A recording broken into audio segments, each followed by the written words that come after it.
All right, we're going to take a look at the financial literacy cheat sheet right here. So first up is this interest section. So interest is the cost of borrowing money. Remember, we talked about you can't just borrow money for free.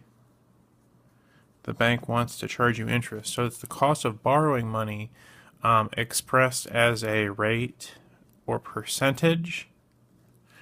The advantage of this, we can earn interest. So this is interest earned in a savings account. We earn money when we have a savings account. But then there's disadvantage in that interest gets owed on loans or credit card. So we have two formulas that we use to calculate that. There's the simple interest formula.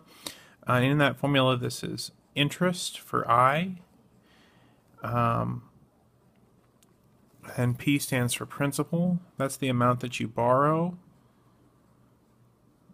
or the amount in the account when you start it. The R is the interest rate, and remember that's for a year. Annual interest rate.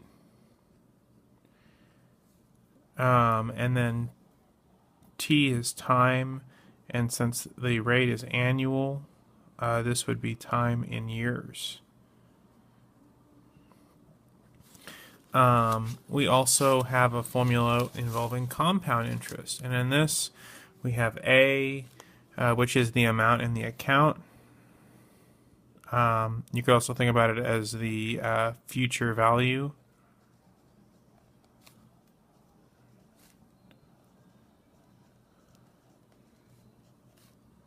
I'll write future out beside it. P, again, is the principal, the amount that you're saving or the amount that you're borrowing.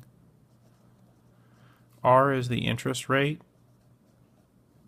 And again, this would be years.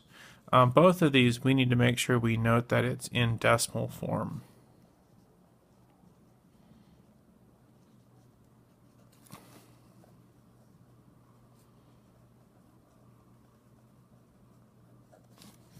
And then T is our time in years again.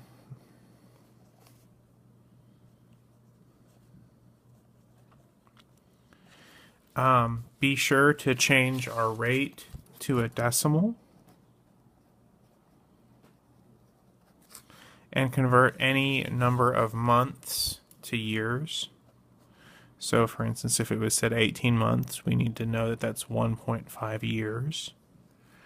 Read carefully, thinking about what the question asks. You know, they love to ask these questions like, is it the amount in the future? Is it the interest? Is it the principal? What is it that you're trying to find? The simple interest formula will give you the amount of interest.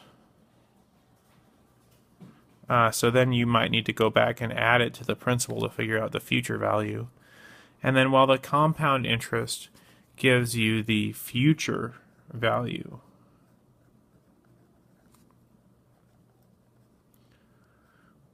All right, the cost of college. Tuition is the cost that or a price that a college charges for classes. Room and board is the cost of living and eating. Books are the cost of purchasing textbooks and course materials.